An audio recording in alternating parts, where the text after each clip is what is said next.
Alors bonjour à tout le monde. J'espère que vous pouvez m'attendre. Mon nom est Kronenburg, Ruud Kronenburg, et c'est un grand honneur pour moi d'être chez vous aujourd'hui, online. C'est une bonne expérience, c'est la deuxième session de Africa Business School. Et j'ai une petite surprise parce que je vais continuer en anglais. C'est un bon exercice, j'espère, pour tout le monde. Ne vous inquiétez pas, s'il y a quelque chose qui n'est pas bien compris, vous pouvez toujours poser la question. Et pendant la présentation, vous pouvez poser les questions en français aussi. Et en fonction de chat sur votre écran, on va suivre vos questions. Et puis, au fur et à mesure, je vais répondre, j'espère. Alors, on continue en anglais. Good morning, everybody. And it's a pleasure for me to be with you this morning for the second in a series of mini marketing webinars, seminars, and I hope you will find it a very interesting time. Let me see if we can go to the screen sharing here. Here we go. And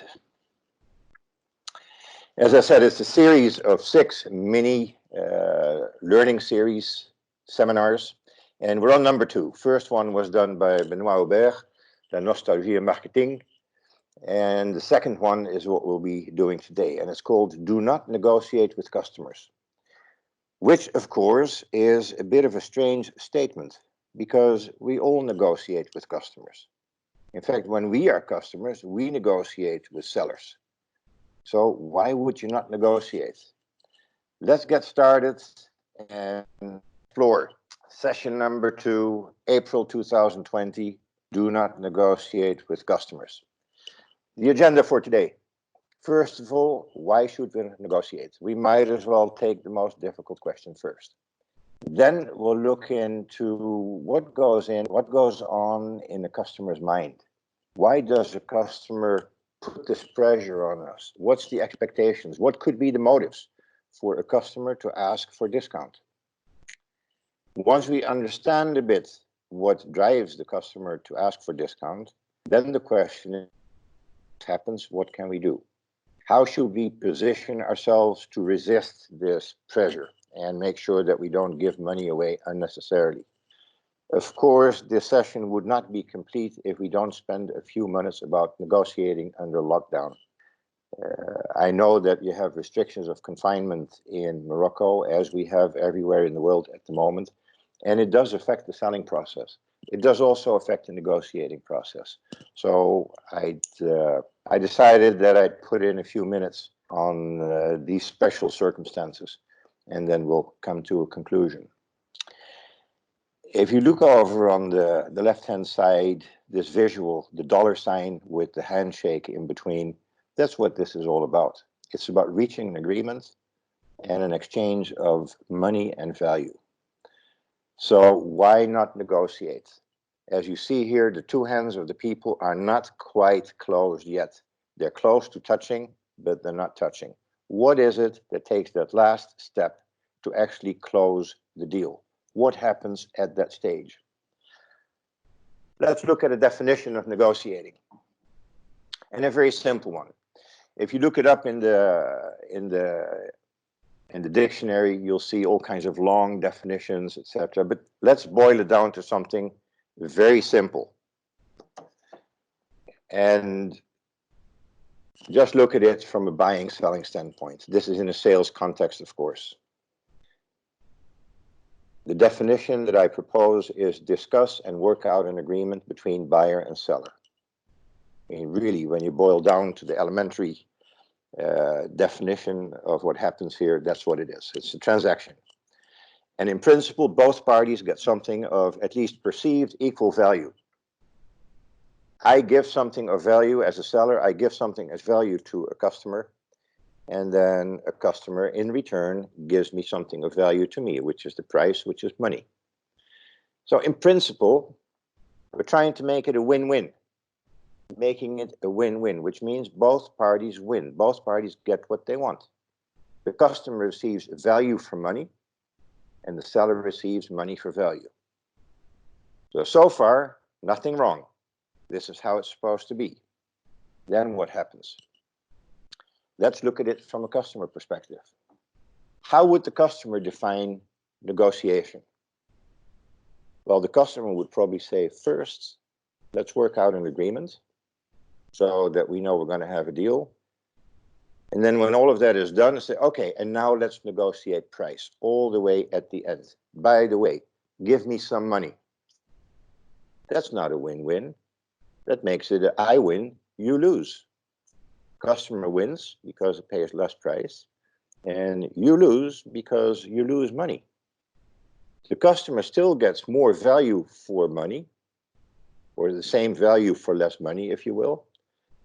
And the seller is giving away bottom line profit.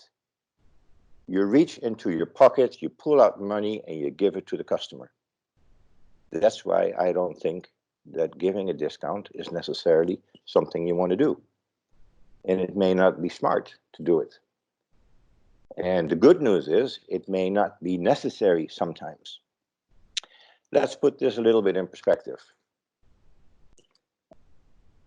Selling situation. I'm selling something for 1,000. I give 0 discount. So after discount, it's still 1,000 because my selling price remains at 1,000. My cost is 900, so my profit is 100. The most simple profit calculation you have seen, probably. Now, what happens if I give a 5% discount? Only 5%. It doesn't look like much. It doesn't sound like much. Only 5%. Instead of 1,000, I sell it for 950. My cost doesn't change. What happens at the bottom line? Instead of a profit of 100, I now have a profit of 50. That's what I mean when I say you're giving away bottom line money. It's profit that you're giving away. It's not price. In this case, with a small discount, you lose half of your profit. It's a 50% reduction in bottom line profit. You're burning money. So before you even consider doing that, please, please, please, think about why you would do this. What would cause you to give money to a customer? Let's look into this a little bit. Why is the customer asking for this? Or why is the customer even expecting this? Strange things that happen there. Well, there are a lot of examples, and this is just a few of them. There are more situations that you can think of. And I'd like to walk through them very briefly, one by one. First of all, customer may have a limited budget. And this can happen. It happens all the time. It is unreasonable for a customer with a limited budget to expect to be able to buy more than the budget permits. But they may not tell you. Now, one of the reasons why they may not tell you is that if you're in a sales position, you may not ask. If you don't ask, you're responsible because you're supposed to be leading the customer through his purchase process. But it can be genuine. The customer has a limited budget. So that's one reason why there may be pressure on your pricing. It could also be that you've made all this effort to explain to the customer how good your product is and what it all does and why it fits his needs and everything. The customer simply doesn't believe your value proposition. The customer is not convinced. And a little bit of extra money might cause him or her to drop the objection and say, okay, I'll give it a try. But if the customer doesn't accept your value proposition, the explanation of the value that you offer, it's your responsibility. It's not the customer's. So maybe you have missed a few things in the process leading up to the final decision. Third one is customer believes you and he knows, he feels that you absolutely want his business. So he notices that you're very eager. Maybe you need this sale to make your quota for the month. Maybe you need this sale to get your commission. Whatever the reason, you may be under pressure to get it, and the customer knows. The customer feels that he has what they call leverage. He has a powerful position in a negotiation. He can actually blackmail you a little bit. Chantage. If you don't give me a discount, I'm going to walk away. I'm not going to do it. So This is a situation that maybe you have let the customer take control of the process instead of you being in control. Number 4, customer believes you have priced for a discount. This is very common. We all go to the market and we buy things. It has happened to me and probably also to you. You look at something, somebody steps out of his shop, said, "Do you want to buy this?" You said, "Nah, not really," because you're scared. You know, you may be pulled into something. And then you ask him, or he tells you, "How much?" And he will say, "Well, it's 1,000, whatever the currency is." And just to get rid of him and not be pulled into it, to say, you know, I would never give this. And then it starts. "So how much do you give?" "No, I don't want to give anything." "But how much? If you wanted to have, how much?" And it continues. And you decide to make a ridiculous offer. Say, "Okay, I'll only pay 400. And the guy had already asked 1,000. So you're convinced that he's not going to sell it to you for 400. And guess what? The guy selling it says, "Okay, you can have it for 400 because you're my friend. I like you. You're my first customer," whatever the excuse he gives for his first effort to cheat. Of course, he knew that maybe you're a dumb tourist or whatever, and the discount was already in the price. So the customer may believe, also in a business-to-business setting, that you have always reserved a 5 or 10% closing fee, you know, all the way at the end. Now, how about a little money? Customer wants to make sure that he didn't leave money on the table. He just wants to make sure that he wants to ask the question. What if he didn't ask the question and you were prepared to give it? So, of course, the customer will, in that case, at least ask the question, but he'll not be surprised if you say no, maybe. So the customer believes that it's simply a tradition. If we buy and sell, we negotiate, I ask for discount. That's part of the game. So get ready. And if you don't want to play the game, don't be in the game. We've done it for hundreds of years. So it's almost like a traditional thing. It's a ritual. Now here's another one, which is a little bit more difficult. Sometimes customers are very close to you. You may have a good relationship with them. They may be your friends. And because of the friendship, they think there's some entitlement. And when you think about it, the entitlement is actually to take money from your pocket, because he wants to take money from your bottom line profit. But that's why they ask, "Hey, you know, I'm a good friend. Can you give me a deal?" Or and we'll see in a minute how to react to these things. But beware of these expectations. And of course, it is possible that the customer actually knows that you do not have a competitive offering. Your product, whatever it is you're selling, is simply not competitive with other products. It may be overpriced, it's a possibility, but it may also not be as good or not the same quality, and you're still asking the same price. These are possibilities. Now, there's something in this context that I want to talk about very briefly before we look at how to respond to some of these situations. Up there on the right, you see deal, no deal. In every negotiating situation, there is a point at which you, as a seller, would say, "I'm going to walk away. This is no longer of interest to me."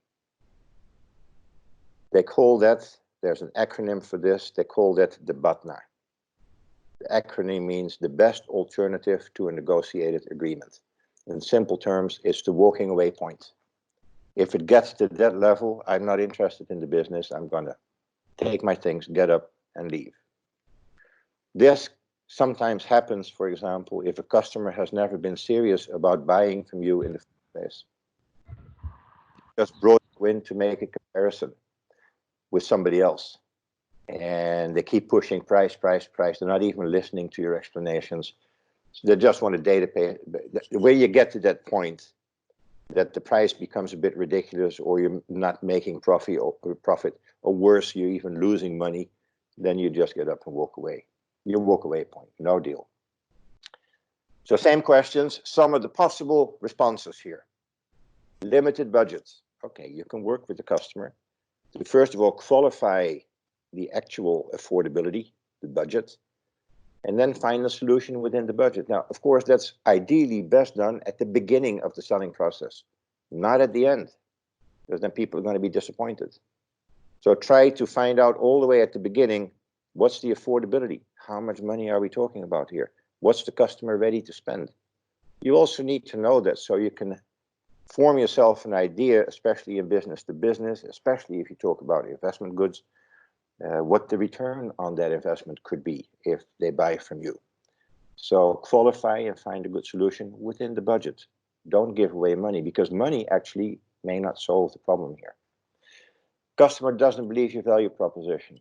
Well, you've missed something leading up to the final decision. You need to go back and find out what it is that the customer didn't really accept or understand when you try to explain it to them.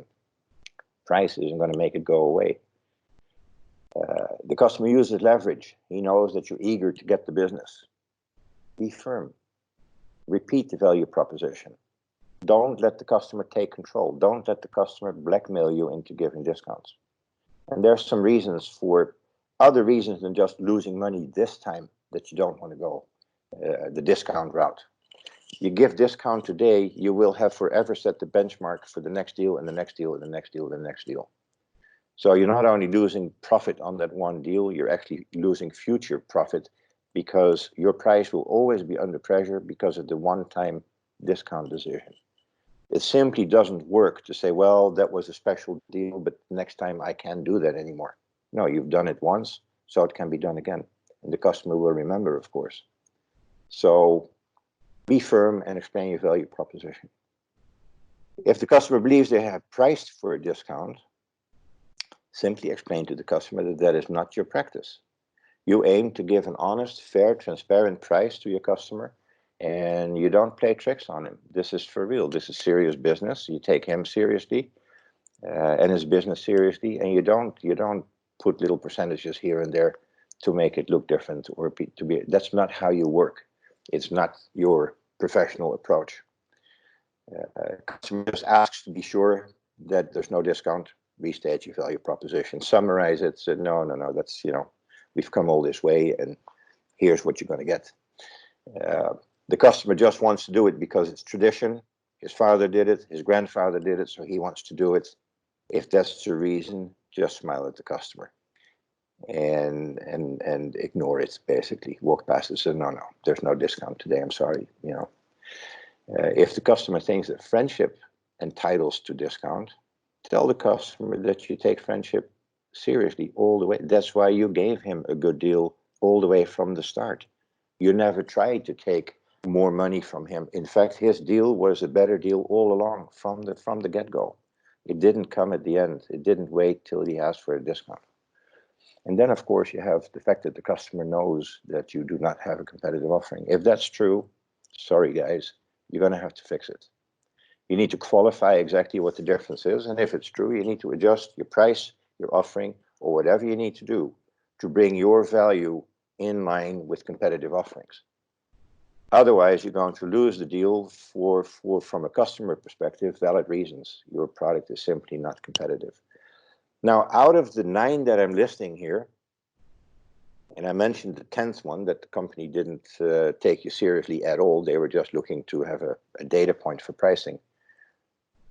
90% are potentially non-genuine discount reasons. So if you give a discount as a result of any of these reasons, 9 out of 10 or 8 out of 9, you may be sacrificing profit, you may be burning money for no reason. So what else can you do? Well, for example, instead of going the reduced price route, you can offering free extras, which could be low cost to you, but have a value to the customer. For example, you buy a machine or a car, and the customer says, okay, you know what? I'm going to throw in the first service free, or an additional warranty, or something that you can control, and it has relatively low cost for you, like in this case, probably only labor. But you can throw it in because it has value for the customer. So you keep your price, you protect your price, and you add value. You create a higher value perception, which is really a very, very nice way to go. And really experienced salespeople do this all the time. In the process, you not only protect your profit, but as I mentioned before, you protect future pricing. Customers always remember pricing. Not only do they remember pricing and discounts, they also talk about it to their friends. And the next thing you know is that the customer's friend is going to come in and said, I know you sold a machine or a product to customer XYZ at this price, I want to have the same. Or I'm more important, I'm bigger, I even want to have a better price. So be so careful putting a price in the market, because you will be reminded of what that price is, and the discount, of course. A few words on you staying in control of the process and avoiding negotiating traps. And this always becomes a little bit more clear if you consider other professions. No passenger negotiates with the pilot, I think, because they assume the pilot knows what he's doing and he's going to take them from A to B in a safe way. They don't discuss which route they're going to go. They don't discuss how he's going to do his job. And once they're up and flying in the air, that's not the right time to ask for a discount. It's already done. You know, they've paid and that's it. And they get what they want. And for sales situations, it's a little bit similar, in a sense that you need to stay in control of the process. Don't let the customer take control of the process. Your role as a salesperson is to help the customer buy. In fact, that's the nicest definition that I've ever heard of selling. Selling something to someone. You're helping a customer buy something. So you're helping a customer, which is really a very deep approach. And when you do it right, you own the customer. They will be grateful if you do something good for them. So that's not adversarial. That's collaborating with the customer to arrive at good business decisions with the customer. So you don't sit on opposite sides of the table arguing, I want this and you want that, or arguing over price. No, you sit next to the customer, you look over his shoulder, and you help the customer make good buying decisions. So, under all conditions, you keep calm and stand your ground. You're not gonna be scared of anything. There are a few things on here that I learned myself, and sometimes the hard way, which is a good way to learn from mistakes. I told you, selling is helping to buy. Always prepare your approach. Know what you're getting yourself into. Be prepared. Have the reference materials, have the knowledge. Ask people if you have to, but be prepared. Never go in unprepared, because you will be taken by surprise. Make sure you talk to the right people. If you're explaining a value proposition, make sure that you're actually explaining it to the people that influence the decision and make the decision. It happens all the time that you talk to a lot of people except for the person that makes the decision. So part of your value proposition gets lost in the process. So qualify who you talk to and discuss relevant value. What do I mean here? Value that actually responds to what the customer needs, and stay away from the price. Do make sure that the customer you're dealing with can actually afford what you have. And do not leave the price until the end, because then you'll have all the pressure on the price. In the process, watch out for emotions. Some customers are real artists. They're real actors. They could play in Hollywood. They can be disappointed. They can almost cry. They can ask for sympathy for the wife and children that don't have anything to eat. And they get angry with you. They will try all the tricks in the book to destabilize you and make you feel guilty for not giving them more money or a better price. Stay calm, stand your ground. So also beware of your own emotions. Don't get pulled into this. Stay professional. Don't make yourself vulnerable. Get respect before friendship. Respect always goes a very, very long way. And you get respect if you have professional conduct and professional knowledge. Every customer will respect this. Now, if you do become friends over time, that's great. And you have an outstanding relationship. But you don't need to be friends to be good business partners with your customers. But they do need to respect you. And probably one of the most important things, as you go through this, you need to earn trust and gain confidence. Earning trust is something that builds over time. And if a customer gets used to you taking care of him or her and looking out for their business and giving them the right things, over time they will come to trust you. And under all circumstances, guys, be proud of your price. Never go into a negotiation session with a customer embarrassed about your price, because you will end up giving discounts. Always, if a customer says, well, don't you think that's a bit expensive? You be the actor and pretend that you're surprised. What? Expensive? Not at all. Look at all of this stuff that you're now. It's so never walk back from your price once it's out there. As I promised, a few words of negotiating under lockdown. We're being confined, and we have limited movement, and a lot of people are working from home, and different situation. Tough one that could potentially last for a while. So you see business adjusting to this. And some of the things that we did not consider a few months ago now happen every day. And one of them is the selling process by telephone or online meetings with customers, and also, yes, online negotiations with customers. Those have some different dynamics. Very briefly, online, we have limited visibility. You just see a small part of the situation, probably typically only someone's head and shoulders. So you don't see people in their environment. You don't have a feel for the vibe, for the atmosphere, so it becomes a bit dry. You may have technical issues that play up and really disturb. They get in the way of the communications. There could be some privacy and security concerns. One of them is that many of the video meetings or the online activities are being taped, as this one is. So you don't know what's going to happen, who's going to get it, and where it's going to end up. So be mindful of this. As I said, you don't see any context, no environment. There's no coming in, the usual friendly greeting, maybe have a tea or coffee together before you start talking business. You open the meeting and it's business immediately. So it's difficult to really develop or have or feel a personal connection in an online environment. So just a few tips to avoid the things that can be avoided. First of all, test your equipment and connection. There's nothing worse than an important meeting that goes off the rails because the technology doesn't work. So make sure you have a good internet connection, that you have a good camera, that you have good sound, and that it all works. Make sure you project a very professional image. Your working environment looks professional. You're not taking it from the kitchen or the bathroom. And you are dressed for business. You're not dressed in your pajamas for your first meeting of the day. So be professional. Be mindful of the camera position, especially the lighting. The light behind you is backlight. It puts you in the dark, which is very undesirable. So you need to have light in front of you. Make sure you send an agenda and materials before the meeting so that people can refer to it. And you don't have to send things or get into sharing screens and things that are not very readable. Make sure people know.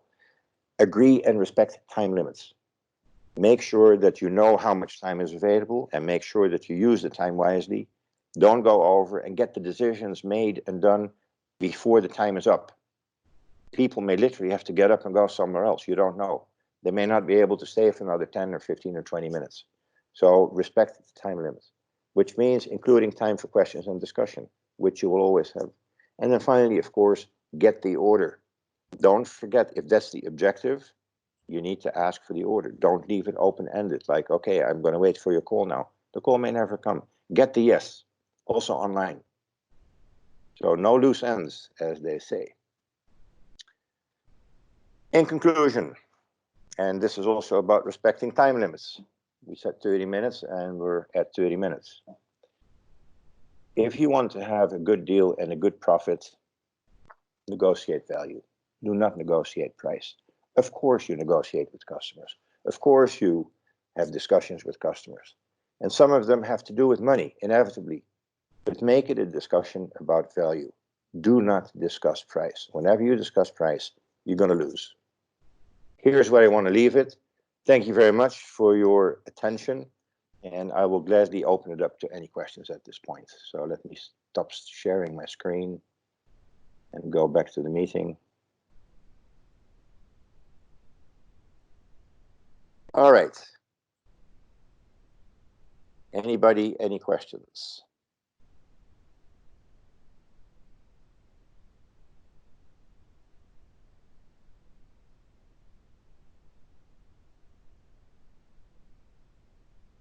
Gita, did you receive any questions? Yes, I did, Professor. Please check your phone. Okay, I have it in front of me. And did you send them email or WhatsApp? WhatsApp. That's very interesting. I can send them to you by Oh, through oh, oh, oh, I'm sorry. I see what happened here. I'm sorry. See, technology. Okay, here we go. Good. Thank you very much, and let me answer those questions. Question 1. Slide 8, you discussed about do you really need to give a discount, and the reason is true for both B2B, B2C, and B2B situations. So that's the question. Is it true for B2C and B2B? I realized that I spent quite a bit of time referring to B2B because that's where you have most of the negotiations. That is, of course, a little bit culturally specific. There are cultures where everybody negotiates everything everywhere. In essence, if you look at the definition, an exchange of value, then it's equally valid for B2C as it is for B2B. The difference is that in a B2B, often it's a longer drawn out process with multiple meetings. A B2C, very often it's a very short transaction, a brief transaction in a short period of time. So it can be 5 or 10 minutes, but the basic principles still apply. And in fact, I always get fascinated when I work in markets, when I walk in markets. The simple fact that you stop in front of someone's display, the window or the shop, is a signal to the shopkeeper that, hey, this guy is interested in something. Why else would he stop? What is he looking at? Ah, he's looking at this. And immediately they come out and said, do you want to buy this? No, not really. I'm just looking, but it's not true. Because I wouldn't be looking if I wouldn't be interested. So from that point on, the only obstacle between me and what I was looking at is price. And they will just continue. So yeah, it's in principle the same thing and slightly different process. Question 2, do customers negotiate only discounts? Are there ways to escape such situations? Yes, there are. If you discuss more value, I think we have gone into this in quite some detail, hopefully that addressed this question. Question number 3, what type of emotions have to be developed for negotiations when negotiating under lockdown? Well, the emotions need to be quite steady, I would say. It's the broad description. In terms of emotions, so really feelings, keep your eye on the ball. You know that at some point business is going to come back and you need to be there, you need to be prepared. So stay focused. Stay focused. Don't lose the connection with your day-to-day work, your day-to-day business, and taking care of your customers. And I'm fascinated because I follow a lot of companies, and some of them are extremely good at staying in touch with the customers during this time. And not necessarily about making deals, no, just staying in touch, giving them confidence. Hey, we're still here, we're with you, we're thinking of you, we're taking care of you. We have things. Sometimes they will tell you things that have nothing to do with the products, but just something of general interest that tells you, oh, okay, so keep the connection. Not necessarily in motion, but if you have a relationship with the customer, maintain it. Don't let it go because of the lockdown. Use whatever means you have to keep it up and running. So let me, are there arguments to highlight and others to forget? Question 4. Yes, there are, but we'd have to make it a little bit more specific, I guess. From a seller standpoint, if somebody says, I want you to give me a discount, then of course it's you can make all the mistakes. One of them is, in fact, it's the most often made mistake. Let me go ask my boss, or let me bring my boss to see if he can give you something. So you've not offered any resistance, you've not offered any pushback, and you go to your boss and say, you know, I have this customer. He wants to do the deal, but he wants a little bit of discount. And it's a little bit of a known thing in some businesses that the boss always has a few percentage points of discount. Don't go there. In fact, if you're a salesperson, I would never want you to meet my boss if I'm a salesperson, because it undermines my position. If I bring the boss and he can do things that I cannot do, the next time the customer is going to ask my boss again. So something to be avoided for sure. The ones to highlight is everything related to perceived value of the customer. You keep feeding that value perception. Is price sensitivity lower during lockdown? It actually is. I was thinking about that the other day, and the reason is not so much related to negotiating. What you see under lockdown in many countries is a big spike in online sales. And online sales have one thing in common, and that is there's no negotiating. You don't see the people. Nobody has ever seen a salesperson that works for Amazon or Alibaba. You just go online, you buy what you need, you pay the price. In fact, you pay the price before you even get it. So this is not the best negotiating time, because people just buy at whatever price is being asked. No negotiating. So different behavior, and yes, less price sensitivity. And in some areas also no price sensitivity, but purely based on availability of things. Some things are short in supply in some countries, like gloves and hand cleaner, sanitizer.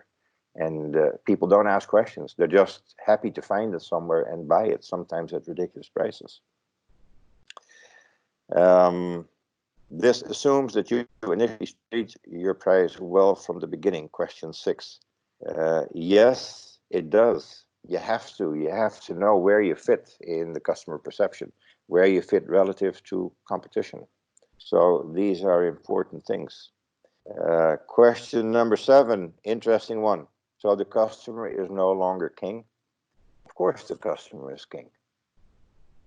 And if the customer is king, your objective is not to give him money from your pocket.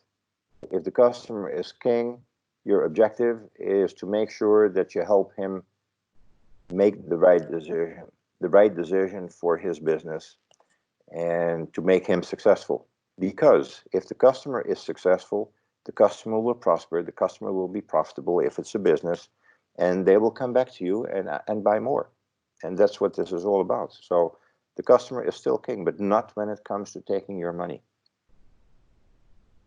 Some cultures have discount deeply embedded in their habits. How to deal with such cultural aspects? I know. There are a number of ways to deal with this. One of them is, and we mentioned it briefly, build it into your price. You know, give them allow for a little percentage at the end. But it's a game, really. It's not for real. It's not serious. Try to have that negotiating the cost value discussion earlier on in the process. Don't leave it till the end. Make the customer your partner in the process. If you need to make decisions on how to configure something or how to add or which options, make sure that the customer sees the cost implications of it. Don't keep it a secret. Don't save it till the end, because then for sure you will have pressure on the prices. So whenever you have an opportunity, relate the value to the cost and make sure that the customer sees and feels that it's actually a pretty good deal. Having said this, you know, if you feel there's no escape, by all means play the game, but don't do it if you don't have to. That's really the message we have here. What incentive can we offer other than a price saving when launching a sales promotion? You can increase value. You can you can offer more than they order initially. And you can think of any product, really. You know, if it's a technical product, you can offer accessories. If it's a laptop that we all have in front of us now, you can offer some cables or a headset or a table stand or whatever. Another one for products that require maintenance and consume parts. It's a very good way to secure that maintenance and parts business and build the habit with your customers and say, you know what, you buy this, you have 1 year free service. I was looking at buying a bicycle the other day for my daughter, so I talked to a guy that sells bicycles, and he says, you buy this one, I'll give you 2 years free service and parts if needed and a free inspection, and so it affects my values. Okay, that's nice. You know, somebody else doesn't do this, so if something happens, I'm on my own, and this guy's going to take care of me. The interesting thing is that during the first 2 years of owning a bike, probably I don't need a service, and I will probably never go there but it sounds good, it sounds nice, and invariably I will assign some value perception to it. So let me see what else we have. How to avoid bias in client expectations when negotiating. It's difficult to avoid bias. It's there, but get really good at recognizing it. Recognize it and deal with it. And make sure that you address whatever perceptions the customer has, whether it's relative to your company, yourself, your product, or whatever, and address them. So you need to get really good at recognizing when bias comes into it. Bias, for some of you that may not be familiar with the word, is the preconceived impression, the notion that affects you when you judge situations. It's a mental shortcut in your assessment. When the customer doesn't have good knowledge of your product and the explanation may be too technical and complex for him, how do we deal with such situations? That's an interesting one because it happens all the time. I do register here that we go a little bit over time. It's no problem for me. Whoever wants to stay online is very welcome. What do you do in this? Hopefully, the customer has someone in his or her company that does have the technical knowledge to understand this, someone they trust, like the workshop manager or the lead engineer, and suggest to that customer to bring them into your meeting. So that when the lead engineer or the workshop guy says, oh yeah, no, but this is, what he says is true and this is important, it comes from somebody else. It becomes a referral almost for you, because you cannot talk to a customer that doesn't understand technical things and get them to understand the value of the technical explanation. So bring somebody else in, preferably from their own environment, someone they trust and has good understanding and good judgment. Let me see here. Okay, I'm at question number 12 now. Are there any more questions?